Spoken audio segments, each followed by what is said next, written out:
So good morning, everyone. As you heard, my name's Annelise Cocco. I am going to give a bit of insight, hopefully, into how to get through peer review, the PG version rather than the rated M version. So let's see, is it going to let me control the screen? You got it. Crazy. Okay, so short and sweet, we're going to talk about three things. One, the process of peer review. Two, what to do. And three, and potentially most importantly, what not to do. So I only have one take-home message, and that is that you need to know your story. And I'll cover a bit more about what that means in the next few minutes. So I thought I'd start by actually talking a little bit about what peer review is. And I think that in summary, it's a quality assurance process. So research is going to be disseminated. Okay, so that's kind of the point of doing a study, is to answer a question that hasn't been answered before, hasn't been completely answered. And then that information is disseminated throughout the rest of the community by publishing or using other formats. And so peer review makes sure that the information that we're giving out is factual, not fake news. So that's what it is, really, in essence. Little word about peer. It is quite variable who is going to be looking at your work, whether it's your co-authors, which I'll talk about in a sec, or the editors of a paper. But basically what that implies is that they should have knowledge of the topic that you're writing about. So if anyone understands why I've put 4 men in the bottom of this slide, I want you to put it on the chat because I'm going to be super impressed. But basically, this slide is just here to say that if you feel rejected, you are not alone. So I just lifted some rejection rates from some of the journals we might be most likely to submit to from the internet. All the references are at the end. So basically, JTACS has about an 84% rejection rate. British Journal of Surgery is 67%, and our local rag, the ANZ Journal, is 80% rejection rate. So if you are rejected, you're in excellent company. So what to do with peer review? So I think there are 4 steps. The preparation stage, which we heard a lot about just before, which was excellent, but I've got a few more little tips and tricks to share. Peer review round 1 is your co-authors. Peer review round 2, when you actually put your paper into a journal and then sit there crossing your fingers. And the last bit, and perhaps most crucially in terms of what not to do, is when you're responding to reviewer comments. So this is a little slide for all the parents or anyone who's had to read this book. So the thing with peer review is that you can't go over it, you can't go under it, you can't go around it, you just have to go through it, which is why you're going on a bear hunt. So the preparation stage. The thing here, which I'll add to what we heard about from Alex, is the telling the story. So you can see on this slide, we have quite a range of people. So obviously Winston Churchill, up on the top left, I think we all know who the person in the red cap is. Malala, Eva Peron, Gladys Salome with the head of John the Baptist down the bottom there, and Martin Luther King. Now, all of these people, surprisingly enough, have one thing in common, and that is that they all had a clear message. Donald's is written on his head. But there was always a sense that you knew exactly what point they were trying to get across. And so for me, the biggest tip for preparation and for getting that manuscript through the process is going to be to tell your story and know what your key message is. So that's what they have in common. The next thing is that you really, when you're doing that sort of getting your co-authors having a look before you actually submit, you need to pick a trusted audience to be looking at your work.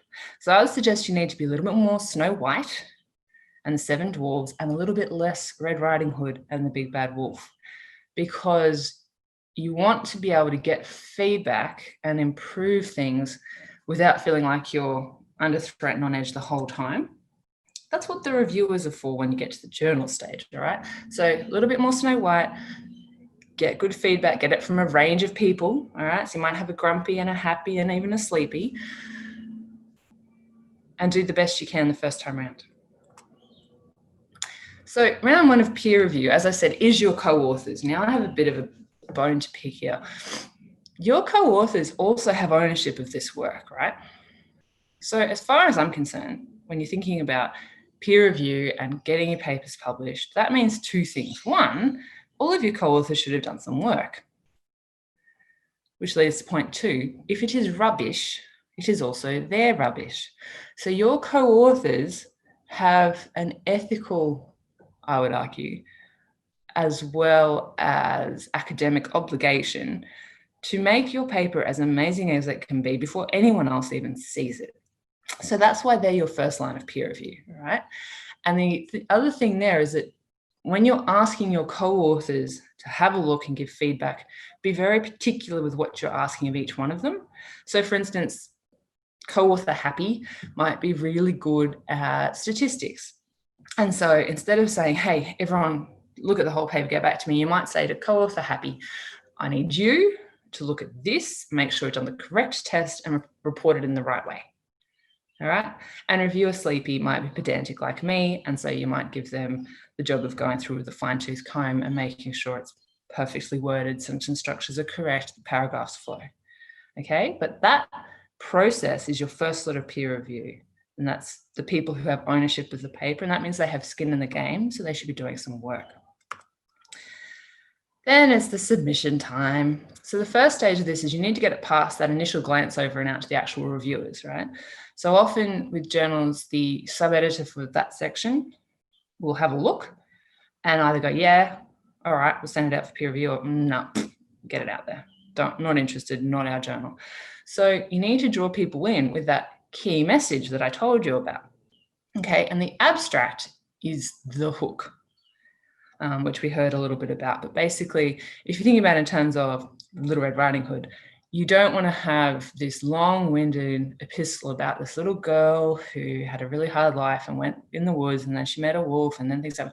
No, you want to be like a news story. Your abstract is wolf threats, grandmother's killed, or whatever. You want it short and snappy and to the point.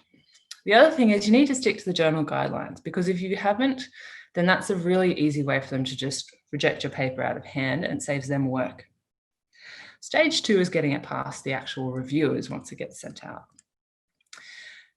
Now, I suggest that at this point, you need to do a little RBG and be dignified in the face of adversity, okay? And this is why. I have collated some reviewer feedback examples to share with you all. They're not necessarily all mine. They may be. My key ones, this study is unlikely to advance trauma science beyond what is available in textbooks during the last 30 years.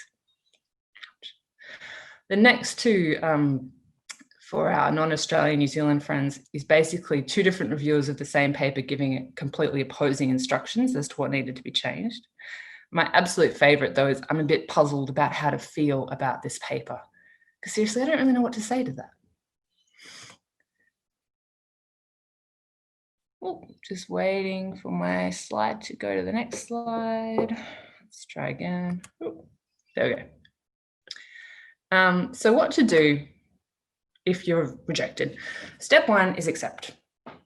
And remember, you're in great company. That was the Whitlam's no aphrodisiac like loneliness on that early slide, by the way, everyone. So you're not alone. You need to reflect, consider the feedback given. Is it accurate? Is it fair? Can you incorporate that feedback without straying from the key message that permeates your whole paper? Then you need to discuss the feedback with your co-authors and decide which option of the following to take.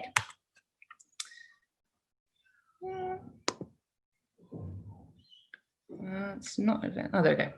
So your options. Option A, put the paper in the bin. Do not look back. Set fire to the bin.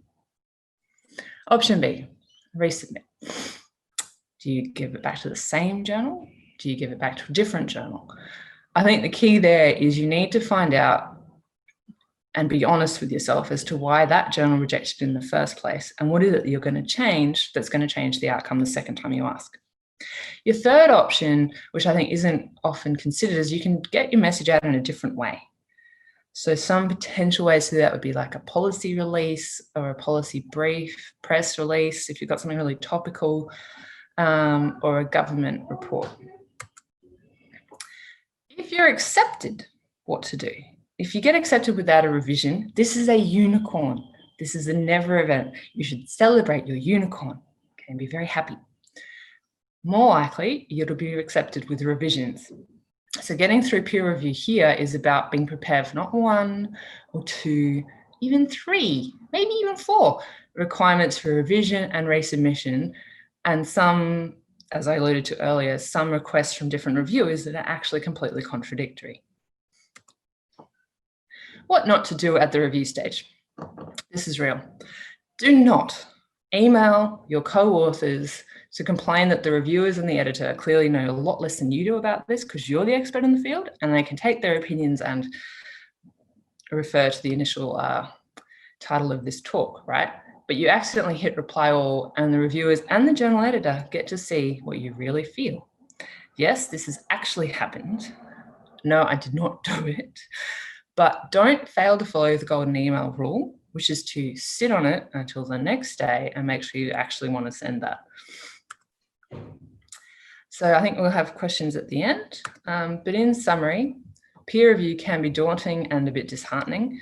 To maximize your chance of success, I suggest having a very clear message, know what your message is, and that you optimize peer review round 1, which is all of your co-authors who also have skin in this game. And that's just the references. That's it.